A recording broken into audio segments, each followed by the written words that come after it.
Hello there, it's Bisola once again, and here is another episode of the case study. And today we'll be looking at Singapore. So Singapore is an island country in the southeast of Asia with about 5.4 million population as at 2021. That's quite small if you ask me, but that's not the point of this video, right? So today we shall be discussing how instilling behavioral skills in children early can ease the behavioral adoption process. But first, what are behavioral skills? So behavioral skills are the skills that are necessary to help an individual adopt behavior as a part of their daily life. For instance, hand washing. For you to intentionally teach your child how to properly wash their hands. That is a behavioral skill because you want them to wash their hands and wash it properly so that it will fulfill the need for washing hands. So that is behavioral skill. So today we'll be looking at the physical activity structure in Singapore primary schools and how the government program has helped in shaping the Singapore people's idea about physical activity. So the Singapore government has this program called the Active Youth Program for schools, and this program runs across even till their university from the primary school. So the objective of this Active Youth Program is to increase the physical activity participation amongst students through regular contemporary workout sessions. And this program has like two packages. One is the progressive, where the child is allowed to choose one particular sport, a volleyball, hockey, any sport that they like, but just one, and they will focus on that sport extensively. The other package is the exposure, where the child is allowed to choose a variety of sports and just explore different sports. And this one, they will just like touch different sports sparingly. It won't be like as intense as the progressive aspect. So these are some of the sports that they can choose from. So the point here is every child is expected to have 12 one-hour sessions in a month.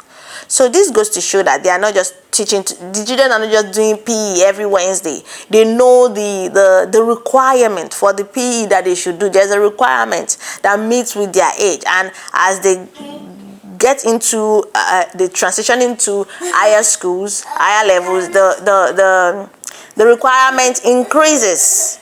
The requirement increases. So this goes to show that they are not just about PE or just like that. They really want to instill the culture of working out, the physical activity in the children.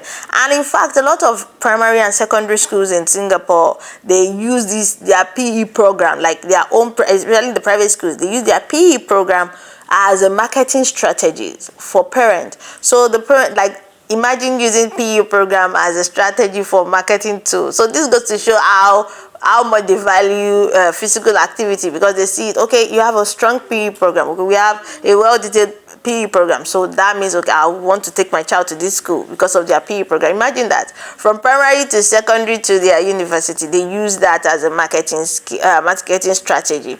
So, and has this helped them in any way? Let's see.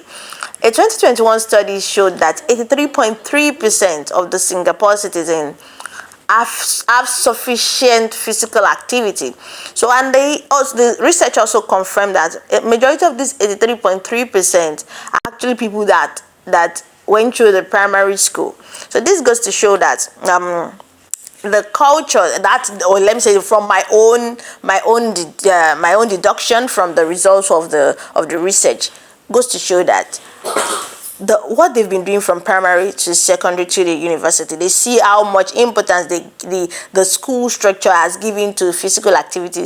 This has helped the children more like see physical activity as a normal part of life, unlike our own part of the country where even some schools that do PE, just like maybe PE every Wednesday, like it is not as structured as this one. This one is structured from the primary to the secondary to the tertiary institution. So they've seen it as a way of life. So I'm certain that this has helped shape their attitude towards physical activities and has helped them see it as a norm, as a way of life. So what do you think? Just tell us what you think. You can tell us in the comment section. Do you also think this way? Do you think that this must have something to do? I believe they are linked.